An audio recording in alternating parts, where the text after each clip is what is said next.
Alright folks, we're back, and we're just going to cut right into the game. Odyssey will be the first map in this best of 3.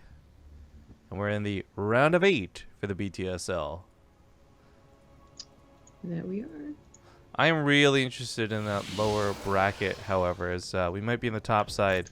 For those who haven't seen it, type ! brackets, go to the brackets, check it out, etc. But Rogue sits there playing against Lenok. Wish him the best of luck in the ZVZ. Winner plays the winner of Impact versus Cure. So we could have, the way this lines up, a possible ZVP finals. But I'd be really interested to see if we get that far, because the top left, we expect great things from him. He's the foreigner, the white devil, Neeb. On the bottom right has the red Zerg. He is Losira.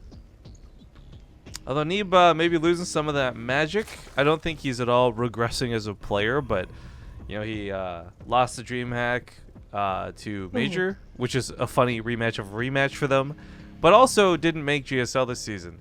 There's a lot of things where, like, last year this kid was like the talk of the town. He was the real hot fuzz, or whatever you want to call it. Like, Neeb winning the Kespa Cup set the world on fire, and since then, like, it kind of sucks because you've set this amazing accomplishment. You've won 2 WCSs. There's nothing bad that can be said about him, but in this last month specifically is the least good, I guess you could say, we've seen him in a while. Yeah, I guess so. I always feel so harsh not being impressed with Neeb, though. One, because he constantly says he isn't impressed with himself, so it's always, like, feels bad. But also just, like, alright, he didn't win WCS, but he still got pretty far. And he still put up, like, a really good fight against the guy that did beat him, so it wasn't, like, a 3-0. And the GSL thing kind of sucks, too, because everyone expected him to be, you know, if any of the foreigners were to get in, they expected him, but he went up against a really good PvPer, and because no one really believes in Hurricane outside of the players all know Hurricane can be really good, but no one else really believes it. Really good. I believe in Hurricane. Yeah, but even then, like, everyone agrees, like, he doesn't ever shows in an actual tournaments. No one really cares, you know, everyone's just like, oh, I lost some guy named Hurricane, like, that's so silly. Yeah, who the heck's that? That sucks. Well, one of the things, too, for me, I love that Neeb did, this is a little unrelated to his gameplay, but more on his accomplishments, was I think he trolled Nathanius a little bit, unintentionally, because during the finals, I'm not sure if you guys anyone else caught this. I think this is what happened. This is me writing a story, okay? I'm not saying this is what happened. But Nate is like, who's going to be the second WCS champion of the year? And this is made with accurate reference because Neeb won the first 2. Even though it's the 3rd big WCS event, it would be the second different person. But he says this in, like, I think game number 1 or something, and almost immediately in game 2, I guarantee you, he probably got shit on Twitter or somebody was giving him crap for being wrong about it. And so he has to, like, make this distinction of, like, well, yeah, because Neeb's won the first 2. Wait, so why was he trolled by Neeb? Just like Neeb winning 2 in a row kind of screws up the story for, like, how you want to sell this 3rd WCS slot, right? The second player to win a WCS championship is a correct statement, but it doesn't sound right when there's 3 WCSs because Neeb won the first 2. When you say trolled by Neeb, I imagine more so like Neeb did something intentionally. You know, like I did start the story by saying unintentionally. Okay. I guess that you did. I just, I don't know if anyone ever says, like, trolled by, you know, it doesn't matter. Anyways, I imagine that's what happened, too. He just got shit for it on Twitter or something. I feel like I saw a Reddit thread that was, like, Neeb trolling cast or something like that, and I thought that's what you were referring to. No, but there's some fun stuff with Coca and, like, the, I think it was, like, Roddy who was casting or whatever. But, hey, this here's up to some no good. Early Evo Chamber, not just for upgrades, and he's not just a pretty face, as he goes for an Overlord drop here. Losira actually has been doing pretty well. He hasn't really, you know, won a lot of tournaments or anything like that, but every time I see him, I'm surprised how well he does against players that I think are just going to 2-0 this guy. Well, there's a couple of really important reasons why I think this is an amazing move out of him, not just a good move. Because Neeb is a guy who typically goes late Mothership Core in almost every game, unless he loses one prior, like he usually has a late Mothership Core, right? So you know there's not going to be a lot of overcharges for defense. Secondly, the times we've watched Neeb lose the worst were things unorthodox, like Bly's Nidus Worms, for example, right? Overlord drops, like what's kind of happening here. I think this is a really smart play, not just because of versus Protoss, but more specifically versus Neeb. It's not destroying him, it's not absolutely killing him, but it had the chance to, which was really important to note. Neeb still, like any Protoss, loses to all-ins, like he's getting Mothership Core or distraction tactics, but he definitely is a different Protoss than he was even 4 months ago at this point, honestly a year ago.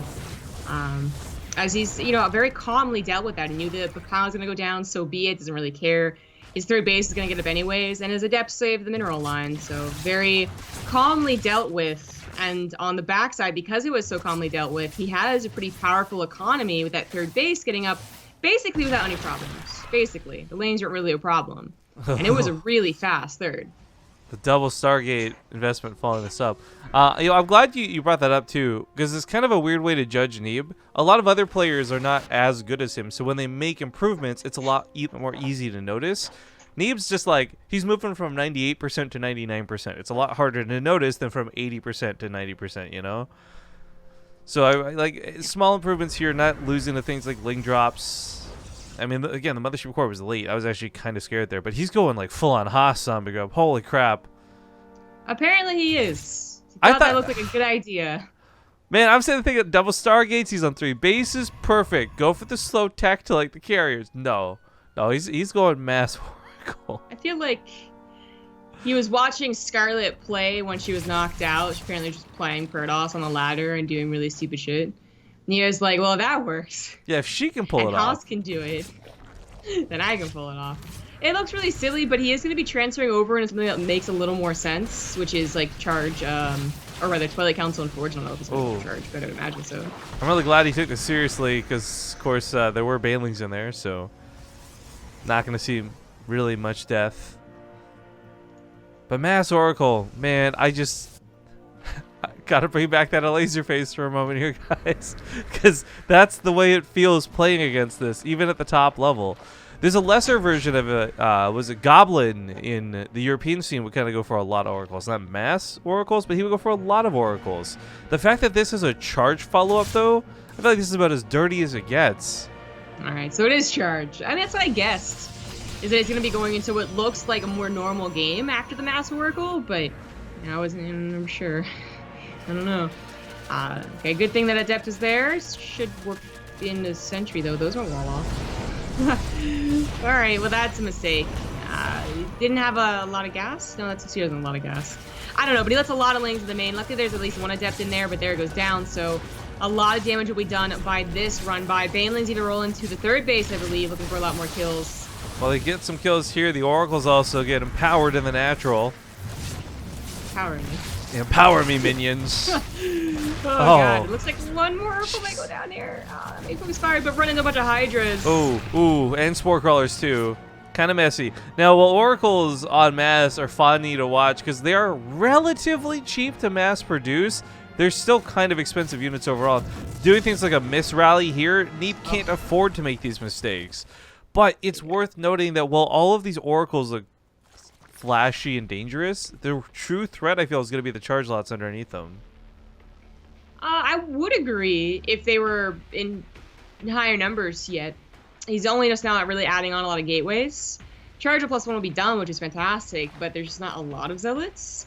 And Losira hasn't been, I don't know, tricked, I suppose. I don't know if that's the point of the goal, like the goal of this build or not, but he has not just thought, oh, I won't have to deal with oracles. Neeb. I guess I won't get banelings. He's been getting banelings. Neeb.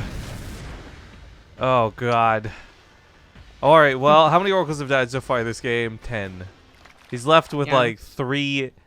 I got to be honest, I don't know if there's a way he holds off this attack. I want to say no. You know, he never built stasis traps. He didn't even get a revelation down, and the charge lot number just isn't very high, so banelings aren't even really needed. Gonna try and stall it as much as possible. Neeb is on a 4th base 72 probe, so losing that is no problem. That was remarkably smart out of him, the way he pulled the Zealots back. Waiting for charge to come off cooldown, but yeah, GG. Tries a new build maybe, but not for him. Losira will take game number 1.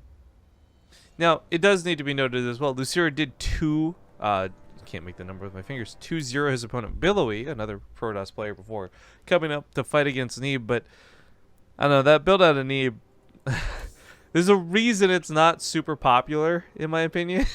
And we just witnessed why. Like, it can be pretty disgusting. It can be pretty scary, but it can also be very fragile. And I mean, losing the oracles to the spore crawlers and hydra timing, that was unlucky. Losing them to the hydras in the middle of the map, that was careless. Well, that's certainly true. Yes. But, you know, even just kind of what started that snowball is him being distracted by a bunch of lings, I think, you know, and feeling even a little bit desperate to get damage done with his oracles because he lost 15 probes. And that shouldn't have happened either. You know, that zealot was there trying to hold on long enough, or adept or whatever it was. It felt a little bit unpracticed, actually. You know, and that could just be because there was multiple mistakes and just like an off day. Not that it wasn't well practiced, but that's kind of what you expect when something isn't well practiced. Just like a lot of mistakes adding up and like, you know, not the most convincing build I've ever seen. And that wasn't convincing. No. Not that Haas, who is obviously well practiced, is that convincing either, but well. Well, I think what I love, Haas is the StarCraft living meme when it comes to things, right? Like, ever since the days of like WCS America, like 2015, you know, he's such a, how do you even describe it? He's like a bomb. You're just waiting for him to go off. And it's either going to get defused very easily because it was a poorly made bomb, or it was like the most dangerous fucking explosive ever planted. He can be very dangerous. I mean, he made a nice bit of money for qualifying and then advancing these one round. Yo, WCS, I always know it pays out a lot, but I never really look at anything beyond the first like top 3 places. When really I need to be looking at like the bottom 16, because WCS pays out, I think the round of 32 was like $1,000 or something. Like that's a lot of money. I know Cloudy, I was talking to quite a bit during the tournament. So excited, obviously, to make his run, and he gave us that little bit of a shout out through Skype, which was cool. You know, hey, the Base Trade House helped me train. But I was just kind of looking. I'm like, I wonder how much Cloudy made making it to the round of 16. I'm like, damn, okay, so you don't even need to be the best player to make some cash on a WCS event. Yeah, I mean, years of cries of letting, you know, top heavy pools just die down as it was finally really worked for WCS. Well, I think now more than ever, we're watching the player base become a little bit despaired. You know, we're not seeing a lot of new blood, but we're watching a lot of people like fade out or bleed off, or however you'd like to phrase it. So I think it's really important that Blizzard's doing what they do and they pay so much out to so little. Yeah, 32nd, I just had to go look this up to confirm. 32nd place was $1,000. Top 16 was $2,500.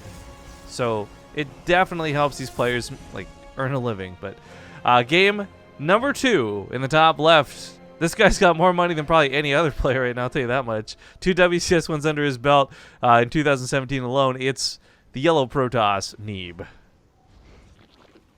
In the bottom right as the red Zerg, it is Losira. And, you know, you brought up the lack of new blood, which is definitely, like... We're noticing it, I think, more than anyone else is. Right. I think it is an issue, and it's one of the worrying ones, I suppose. Whenever anyone else brings up any other topic about why SC2 isn't as good as it was, or blah, blah, blah, I don't really care. But, like, the lack of new blood is certainly something to be a little concerned about. What is funny is that we have so many people that have either been in StarCraft for so damn long, like Losira since 2010, and are still kicking, or you have people that did have a bit of a phase out during like the 2014, 2016 years that are actually coming back and still playing in the tournaments. I would say like Hurricane, for instance. Like this guy's actually been playing for a very long time, but no one cared about the name Hurricane the last 3 years. For me, I think one of the biggest tells is or tells in a declining player base due to lack of like people replacing the old ones going out is Europe, and specifically Terrans in Europe. There's one. The end. Well. And the thing is, back in the day, you had this plethora of players that was like Cass and Braddock and Bunny and Euthermal, and like you could just endlessly name off this list of players. Now it's literally one player at a premier event. Granted, I'm not saying Terran in general, and I'm not trying to make balance complaints here, guys. It's just that note of making there's not a lot of new blood in StarCraft 2 to take up the reins of those that are, you know, like Bunny retiring or retired or whatever his status is. It is funny though, because I think that Europe seems to have felt the sting of the Korean Terran more than anyone else. But that is a little bit of a balance complaint, and I'm sure like the Terrans that do exist would prefer speaking about it, I suppose. Like Euthermal, but there's Optimus. There's a couple other like smaller Terrans. Ka still plays, for instance, but he doesn't really do that well. I mean, they exist, but there's really no new blood. Whereas I guess there's like Raynor for Zergs, who's kind of new blood. Even these really young kids though have been around for some time. But so here's the thing: new blood doesn't necessarily mean like young blood either. People like a Laser didn't have much results of anything prior to BlizzCon and his WCS run last year, and I want to say like 2 years ago or whenever it was before that, we didn't really see him a lot in online cups. He wasn't really a notable name. Now he's going like toe to toe with the best. He's winning a DreamHack, obviously, or excuse me, WCS. Like this, just I don't know. It's weird because I still see it as a I don't know, a disparity, I guess. True. But Losira going the same tactic again versus Neeb. This time Neeb has not only an earlier Mothership core, but a much faster Void Ray to chase off that Overlord. So this won't get to stick around and become a baneling drop later like it did in that last game. Yeah. Not that it did much damage, but it must have scared him. To made him think that a Void Ray would be worth it. Because really, it wasn't the Ling drops that caught him off guard. It was Ling run by, which Void Ray wouldn't really help with. Well, I think what caught him off guard was him going Mass Oracle, but hey, you know. I think what I did like about this, though, is funny, is even though he had the better defense for it, he takes more losses this game to this attack than he did last game. 6 probes go down. Well, he didn't just let 2 Adepts take care of it in the main mineral line. And they got to the natural, too, so... I like the thought process, though. There's this kind of idea of, like, well, the Void Ray's not too far out of my way in the build I'm already doing to guarantee that this doesn't get away with much. Yeah, he's gonna go for multiple Stargates again, so multiple Oracles it is. He's gonna make this work. I hope this happens. So, potential. So I wanted to talk about this if he did it again. And I'm going to assume that's what he's doing and not playing the long con for this one. Neeb is known for playing really, really well with macro. We see him with Storms, Archons, Cannons, late game 6 bases. Like, that's the Neeb I love. That's the Neeb we watch play in the big events. And that's fine. And there's nothing wrong with that. But he doesn't have a lot of, I want to say, like, pocketed all-in builds. Like, there was the Adept one he had, right? And that was pretty much it. So, whether this does well or horribly, just the fact that he's practicing a new build, I actually really enjoy that as a Neeb fan. I want to see him be able to do everything and anything and become that little bit more volatile, a little bit scarier as an opponent, just because suddenly people are going to be aware, oh, okay, now this guy can also all-in like nobody's business. Yeah, I think I agree with that. Those points 100%. Like, it wasn't that he was like super duper macro all the time, always really just like you're always gonna know what to expect, but he was lacking, I guess, a bit of variability that Protoss seems to work pretty well off of. He pops the pulsar beams a little bit early, but I guess it's okay. He's got just enough to kill the queens. Yeah. Prismatic alignment? No? Oh, okay, he didn't mean to attack the Spore Crawler. No, he has like triple the amount of Oracles takes on that Spore Crawler too. Yeah, and he's getting there. He's betting them. Losira this time, though, is not going to take any chance. Like, I feel like taking a Hydra Descent against Mass Oracle is actually a bit of a chance, to be honest. Because, like, if you start the snowball even a little bit, and then you try and get Hydras, they just won't be plentiful enough in numbers. But he's, like, doubling up on Spores, and he's getting a Spire, which obviously is kind of a card counter to Mass Oracle. It doesn't stay at 1, because with Triple Stargate you can go for Phoenixes, but initially it's you know, the best option. 11 Corruptors, 12 Corruptors. I guess the funny thing is, you wouldn't see a counter to Corruptor for the most part. Yeah, you can go triple Phoenix, no problem. Triple Voider is a little more expensive. That is. The thing is, I feel like if you're going to transfer over in a charge against, you know, someone's going to Corruptors, why not just, like, not go back into air at all? Oh, God! The Corruptors will spawn just at the right time, in the right base, but while this will not stop them from killing 22 drones, it does drive the Oracles off. Yeah, that was so funny. That was funnier than, like, the Carbot when the Ultra pops in the egg. That was better than the Scarlet Queen timing Maynard and I cast, when she just had this Queen come out, like, perfect time to block. Like, that was just... It wasn't 1 or 2 Corruptors, right? It was, like, all of them at the same base. I almost felt like what he did was he played the trap card.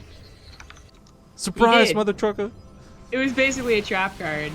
But like I was talking about, you brought up like going to triple order is kind of expensive. Do you really like should that be the option? Is my question. Like, why not just go all into ground, let the corruptors kind of float around? I mean, they have that building attacks. You can't just let them do whatever they want. But I feel like that's what oracles. I don't know.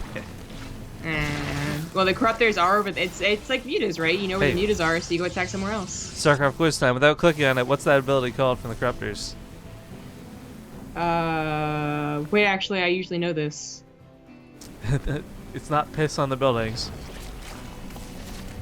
Well, I used to know it pretty well. Caustic spray. There you go. See, I that's actually one that I would know usually. I just couldn't think of it right now. Man, I was watching the oracles go down here. Actually, a good attempt at a split. At least get one alive revelation. I passed out so hard. I walked so much in Japan, so much. Nice. And like, oh, did you go to Shibuya Station or no? Shibuya, I don't think so.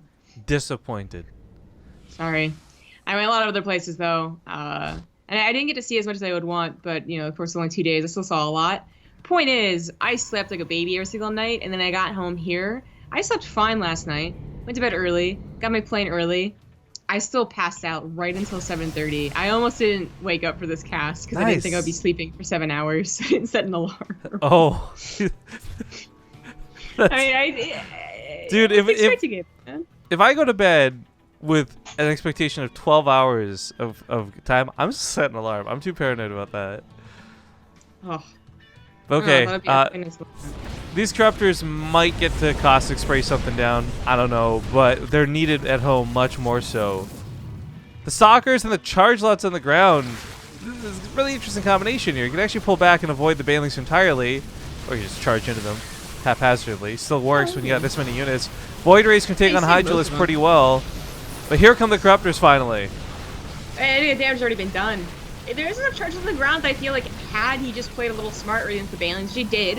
He only let 2 or 3 zealots go forward, not all of them. And he was gonna be able to take out Losira's Hydulis ball. He didn't even have to use all the Void Rays there. Like, I don't even know if that was micro. That may have just been like a move. Well, one silly loss into a very silly win. Not bad for Neeb as he ties things up 1-1. We are going to go to another small commercial break. I know, guys, it's not, this is procedure. We'll see you in a couple of minutes. All right, folks, we're back. You see our faces again? As beautiful as they may be. This guy's more than that guy's, or hers, or shit. All right, let's go to the in-game scene. Mess that up. Alrighty then. Alrighty. You know, actually, speaking of, I guess, pretty faces, I suppose, I know. Thank you. So, hey, one of the things that I noticed that was like odd, I suppose, that I wouldn't have thought I would have noticed. I don't know, that's weird to put it right. But it's like I noticed how many people actually looked, how to put it right, like Japanese. Like when I watch an anime or not an anime, like a Japanese. I know, man. Like whoa. They caught me off guard. I was like, what do you mean? They look Japanese in Japan. No, but when I watch a movie, right, that's Japanese, there's a certain like style that is very popular amongst like the guys and the girls, right? Like I didn't expect to see everyone, like a lot of people look like they professionally got like their hair done and their makeup done and stuff like that. They looked like they belonged in the movie. It's funny that they would do that considering how few of them are having sex right now. Well, the problem is that they don't have long-term relationships or babies. Not that they're not having sex, isn't it? No, or is actually. it just sex too? No, it's actually sex. I think the average. I was reading this article. It was recently on Reddit. Like the virginity age or whatever has gone up a lot. Oh like, yeah, you're right. You're 30 right. or something. Yeah. I remember I read that too. Yeah, you're right. They just like looking really nice, which is like not an awful thing, right? But it just like the pretty guys of Korea and Japan both look exactly like, I guess if you watch K-drama and J-drama is kind of my point, which I didn't really expect, right? I thought there'd be like a more of a like less of a difference when it came to style between the countries, but as similar to like when a French, like you can kind of tell when someone's French and their style, it's distinctive if you're looking for it. Anyways. I guess some clarity here for everyone too. Japan is actually getting to like dangerously low levels of birth rates. Like the country, for whatever, the whole article. It's worth looking up articles on this because people have actually written really interesting pieces and done interviews and like. I love that there's this one I read though that came down to such like an internet thing where the guys are like, well, you know, the girls are kind of mean to us in high school, so we don't want to bother trying as like adults. And I'm like, that's the fucking Jesus. worst. Like, and then the same article though does go into detail how the logic there is that the girls are big meanies, but more so that like it's just easier for them to work on hobbies and like other things, like they've got access to porn and blah blah blah. Like it's really interesting because it's not man. something I ever thought would be an issue.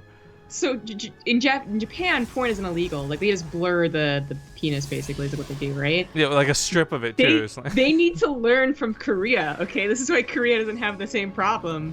Porn is banned in Korea. How else are they gonna get her with kids? But with real women, obviously. The black market. Oh, so good. Okay, well, anyways, getting back to StarCraft, guys. Stargate opener, not at all crazy to see. It will be really interesting, though, if Neeb goes for 2 more. I think, of all people, like, jokes aside, Neeb, like...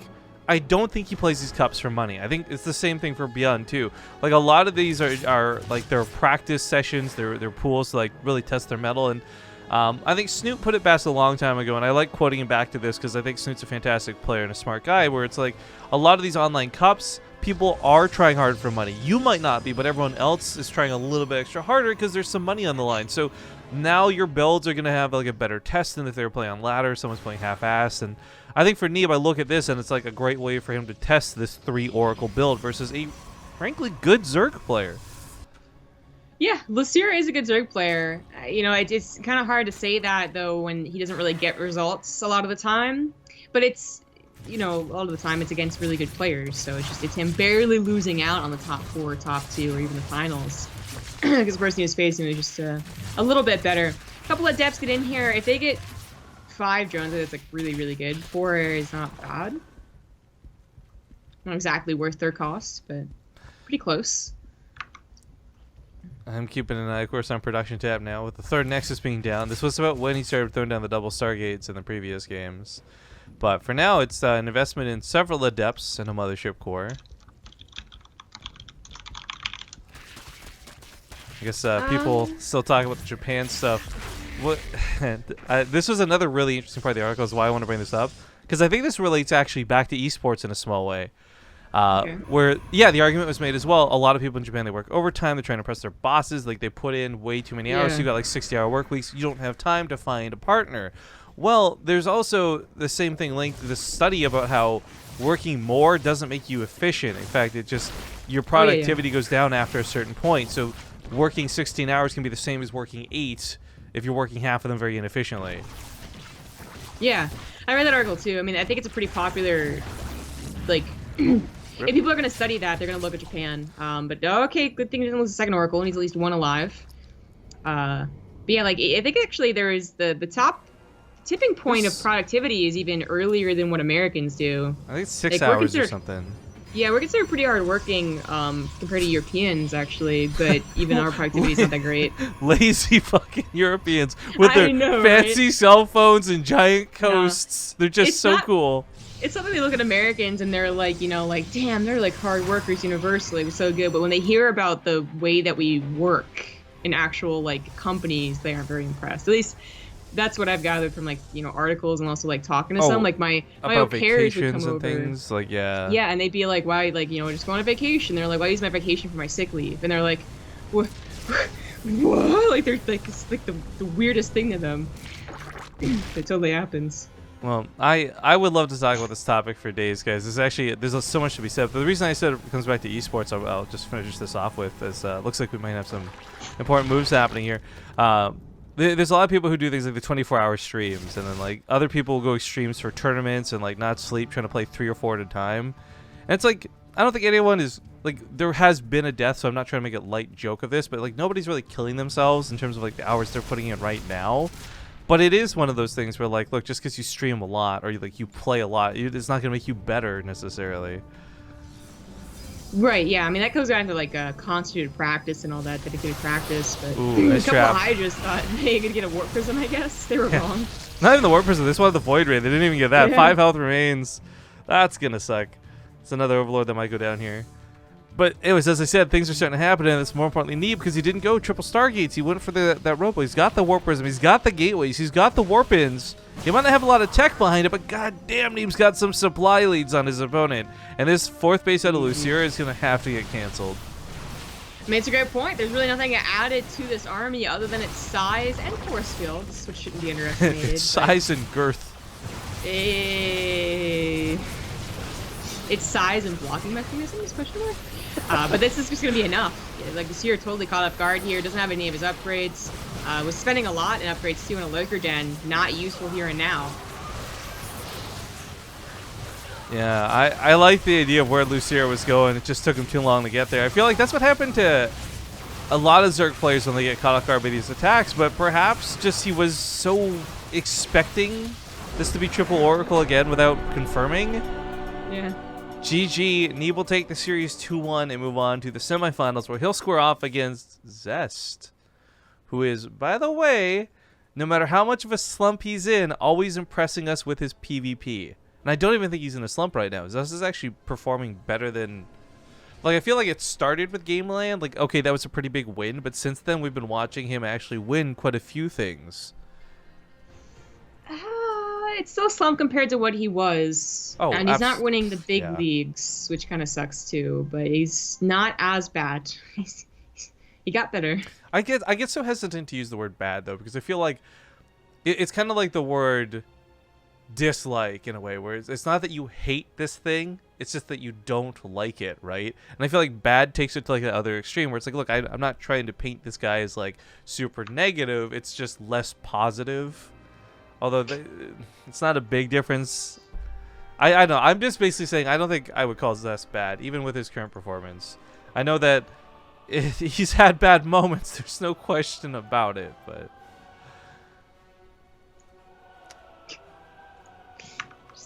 I'm reading chat too, yeah. Okay, guys, we're going to head up a commercial break while we figure out what's up next. I'm pretty sure we're starting with Neeb versus Zest. I'm just going to confirm. The other side of the bracket is looking to be Lean Knight versus Impact or Cure. We're waiting to see if there's a result there. We'll see you guys here in a moment. We got both semifinals and the finals coming up still for the BTSL.